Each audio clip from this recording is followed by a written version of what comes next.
Hi students, quarterly exams முடிஞ்சு quarterly holidays முடிஞ்சிருச்சு. இப்போ ஸ்கூல் ரீஓபன் பண்ண போறாங்க. இனி நம்ம என்ன பண்ணணும்? எக்ஸாம்ஸ்க்கு கான்சென்ட்ரேட் பண்ண ஆரம்பிக்கணும் இல்லையா? இன்னும் நமக்கு எவ்வளவு டேஸ் இருக்கு? குறிப்பா பப்ளிக் எக்ஸாம் எழுதுற 10th 12th ஸ்டூடண்ட்ஸ்க்கு இன்னும் எவ்வளவு டேஸ் இருக்கு அப்படினு சொல்லி பார்த்தோம்னாக்க டோட்டலா 5 months தான் இருக்க மாதிரி இருக்கும். October, November, December, January and February. மார்ச்ல எக்ஸாம்ஸ் வந்துருது.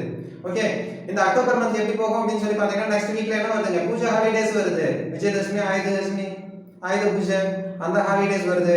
அடுத்து இந்த மந்த் எண்ட்ல பார்த்தோம்னா தீபாவளி ஹாலிடேஸ் வருது. சோ இந்த மந்த் எப்படி போகுது அப்படினே தெரியாது. அப்ப இந்த மந்த் முடிஞ்சா only 4 months தான் இருக்கு. நீங்க பப்ளிக் எக்ஸாம் ஃபேஸ் பண்ண போறீங்க. சோ அதுக்காக நீங்க இந்த ஹாலிடேஸ் எல்லாம் கொஞ்சம் அவாய்ட் பண்ணிட்டு பப்ளிக் எக்ஸாமுக்கு ப்ரிப்பேர் ஆகுறவங்க நல்லா படிக்க ஆரம்பிக்கணும். சரியா? இது 10வது மாணவர்களுக்கும் 12வது மாணவர்களுக்கும் விடுமுறைகள் வந்துட்டே தான் இருக்கும். டைம் வேஸ்ட் பண்ணாம படிங்க. சரி, அப்ப 10 12 தான் படிக்கணும். நாங்க படிக்க தேவையில்லையா அப்படினா அப்படி கிடையாது. 11ஆம் மாணவர்கள் இப்ப பப்ளிக் இல்ல அப்படினாலும் உங்களோட மார்க்ஸ் ஷீட்ல வருது இல்லீங்களா? சோ கொஞ்சம் நல்லா படிக்கலாம். அது போக 11th ஸ்டூடண்ட்ஸ்க்கு இன்னொரு ஆப்ஷன் இப்ப என்ன இருக்குங்க? கூடிய விரைவில் டிடி எக்ஸாமுக்கு டிடிஎஸ்சி எக்ஸாம் தமிழ் திறனறிவு இலக்கிய திறனறி தேர்வுக்கு அப்ளை பண்ணிருப்பீங்க. அந்த எக்ஸாம்ஸ் விரைவில் வரப்போகுது. அதுக்கான டேட் அறிவிப்பாங்க. சோ அந்த எக்ஸாம்ஸ்க்கு படிக்கலாம் இல்லையா? சோ நீங்க அதுக்கும் கொஞ்சம் ப்ரிப்பேர் பண்ணீங்கன்னா உங்களுக்கு அதுக்கான ஸ்காலர்ஷிப் கிடைக்கிறதுக்கு வாய்ப்பு உண்டு.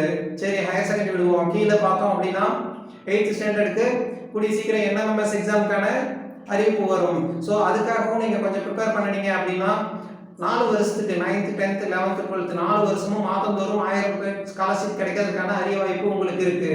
அதே மாதிரி 9வது ஸ்டூடண்ட்ஸ்க்கு கிராமப்புறங்களில் பயிலக்கூடிய மாணவர்களுக்கு ட்ரஸ்ட் எக்ஸாம் வரப்போகுது. ஸோ நீங்கள் 9th ஸ்டூடெண்ட் ட்ரஸ்ட் எக்ஸாமுக்கும் ப்ரிப்பேர் பண்ணலாம். உங்களோட 10th எக்ஸாமுக்கும் இப்போ இருந்தே ப்ரிப்பேர் ஆக ஆரம்பிக்கலாம். 10th ஸ்டூடெண்ட் உங்களுக்கு பப்ளிக் எக்ஸாமுக்கும் ப்ரிப்பேர் பண்ண வேண்டியது இருக்கு. அதே சமயம் NTSC எக்ஸாம் ஸ்காலர்ஷிப்கான NTSC எக்ஸாமுக்கும் ப்ரிப்பேர் பண்ணுறதுக்கான ஒரு ஆப்பர்ச்சுனிட்டி இருக்கு. ஓகேவா? ஸோ எல்லா ஸ்டூடெண்ட்ஸும் இனி படிப்பில் கான்சென்ட்ரேட் பண்ணுங்க. இந்த கல்வியாண்டுல இனி படிப்புக்கு அதிக முக்கியத்துவம் கொடுங்க. அப்போ 6-7 நாங்கள் ஜாலியாக விளையாண்டுட்டே இருக்கலாமா அப்படின்னா இல்லை, நீங்களும் படிங்க.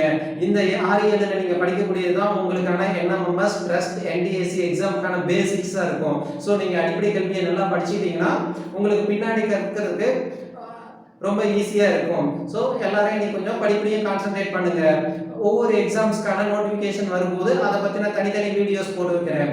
சோ அந்த தகவல் தெரிஞ்சுக்கிறதுக்கு சேனலை சப்ஸ்கிரைப் பண்ணுங்க. Thank you.